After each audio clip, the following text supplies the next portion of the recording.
ஆனா யாரோ நீங்க எனக்கு கஷ்டத்திலையும் நஷ்டத்திலையும் தோள் கொடுத்து நின்னு இருக்கீங்க சார்.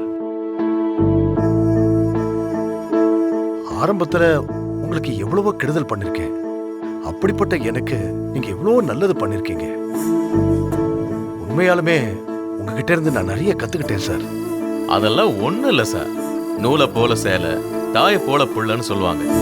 அந்த மாதிரி நீங்க எப்படிங்கிறத நான் வேலுவை பார்த்து தெரிஞ்சுக்கிட்டேன் சார். வேலு ரொம்ப நேர்மையானவர். அது தொழிலா இருக்கட்டும் இல்ல பழக்க வழக்கமா இருக்கட்டும், எல்லாத்துலயும் உண்மையா இருப்பார். அப்படிப்பட்டவருக்கு அப்பாவா இருக்கிற நீங்க நிச்சயம் தப்பா இருக்க மாட்டீங்கன்னு தான் நான் உங்களுக்கு உதவி பண்ண சார்.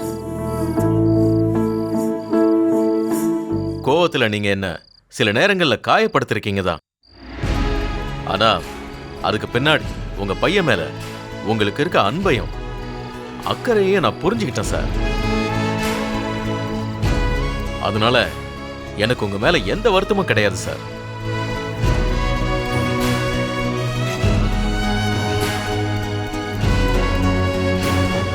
இவ்வளவு நாளா நான் உங்க எல்லார் கூடயும் இருந்தது எனக்கு கிடைச்ச பாக்கியமா நினைக்கிறேன் சார்.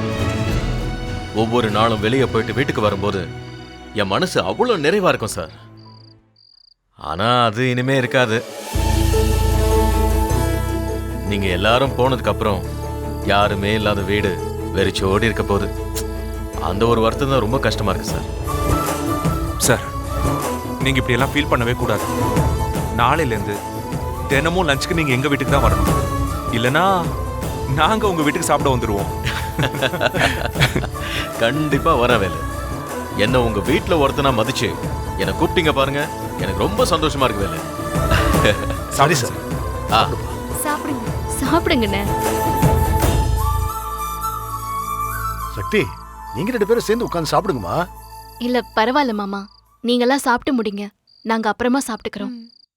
சரிம்மா, சாப்பிடுங்க சார்.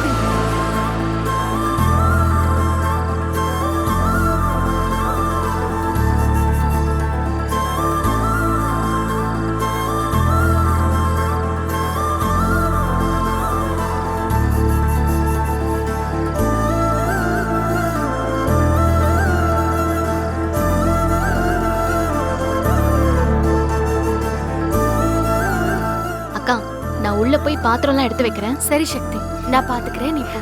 ம்.